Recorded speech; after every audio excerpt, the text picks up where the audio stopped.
कौन सी होगी। चलिए वापस लौटते हैं देश भर में दशहरे की धूम पर। देश के कोनों कोनों में बुराई पर अच्छाई की जीत का उत्सव मनाया जा रहा है।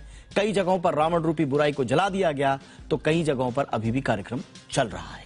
तस्वीरों के जरिए आपको दिखाने की कोशिश करते हैं कि कैसे भारत के कुछ शहरों में दशहरा में भी अपनी खासियत बरकरार है। ये देश ही नहीं बल्कि विदेशों में भी काफी लोकप्रिय है और इसमें ही शामिल है मैसूर का दशहरा भी।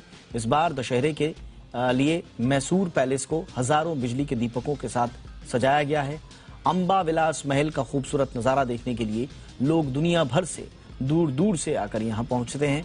मान्यताओं के मुताबिक मैसूर का नाम भी महिषासुर नाम के दैत्य के नाम पर पड़ा, जिसका मां दुर्गा ने वध किया था। इसके चलते हर साल दशहरे के मौके पर मैसूरू में नाच गाने के साथ शोभा यात्रा भी निकाली जाती है।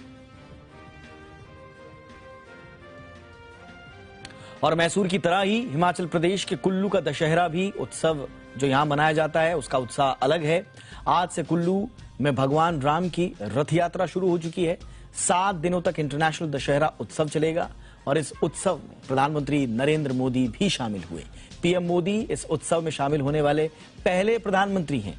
इस रिपोर्ट में देखिए कि कैसे 350 साल पहले इस रथ यात्रा की शुरुआत हुई और क्यों यहां रावण का पुतला नहीं जलाया जाता।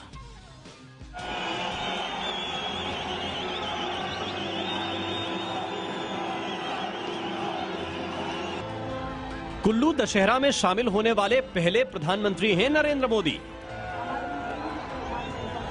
कुल्लू में भगवान रघुनाथ की रथ यात्रा शुरू हो गई है। आज पीएम मोदी ने रघुनाथ जी के दर्शन किए और पूजा पाठ के साथ ही 7 दिनों तक चलने वाला कुल्लू इंटरनेशनल दशहरा शुरू हो गया। करीब 350 सालों से ये दशहरा मनाया जा रहा है। लकड़ी से बने आकर्षक और फूलों से सजे रथ में रघुनाथ जी की पावन सवारी को खींचकर दशहरे की शुरुआत हुई। हजारों भक्तों की भीड़ रथ को खींचकर आगे बढ़ती है।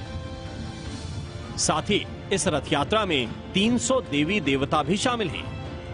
कुल्लू के रथ मैदान से भगवान रघुनाथ की रथ यात्रा शुरू हुई और जब तक रथ यात्रा इस मैदान से आगे नहीं बढ़ी, प्रधानमंत्री हाथ जोड़े खड़े रहे। कुल्लू का दशहरा प्राचीन परंपराओं के अनुसार देव आस्था से मनाया जा रहा है। इस रथ यात्रा के शुरू होने की कहानी भी अपने आप में अनूठी है। कहा जाता है कि 17वीं शताब्दी में राजा जगत सिंह कुल्लू के राजा थे। एक अभिशाप की वजह से राजा बीमार हुए। किसी ने राजा को सलाह दी कि अगर वो अयोध्या से श्री राम की प्रतिमा लाकर स्थापित करें तो उनकी बीमारी ठीक हो जाएगी। श्री राम की मूर्ति लाने के बाद राजा जगत सिंह राजपाट छोड़कर खुद भी भगवान के सेवक बन गए। 1660 में कुल्लू के इसी मैदान में पहली बार भव्य ऐतिहासिक उत्सव का आयोजन हुआ और तब से ये परंपरा चली आ रही है। पिछले 350 सालों से भी ज्यादा वक्त से कुल्लू में लकड़ी से बने रथ को खींचकर ही विजयदशमी की शुरुआत होती है और इसमें कुल्लू राज परिवार के लोग भी मौजूद होते हैं। भगवान रघुनाथ की रथ यात्रा में कुल्लू घाटी के सभी देवी देवता शामिल हैं। यहाँ भगवान रघुनाथ को राजदेव माना जाता है, इसीलिए सैकड़ों दूसरे देवी देवता भी रथ यात्रा का हिस्सा बनते हैं और भगवान रघुनाथ के दरबार में हाजिरी लगाते हैं। ऐसे देवी देवताओं की संख्या करीब 300 बताई जाती है। भक्तों के कंधे पर सवार होकर कुछ देवी देवता तो करीब 200 किलोमीटर दूर से यहाँ आए हैं। कुल्लू का ये विजय पर्व देश भर में मनाए जा रहे दशहरा से अलग है। यहाँ रामलीला नहीं होती, रावण, मेघनाद और कुंभकर्ण के पुतले भी नहीं जलाए जाते। हालांकि दशहरे के अंतिम दिन लकड़ी की एक सांकेतिक लंका को जलाया जाता है। एक अलग बात यह भी है कि देश भर में आज रावण दहन के साथ ही दशहरा संपन्न हो रहा है, पर कुल्लू में इंटरनेशनल दशहरा अगले 7 दिनों तक चलेगा।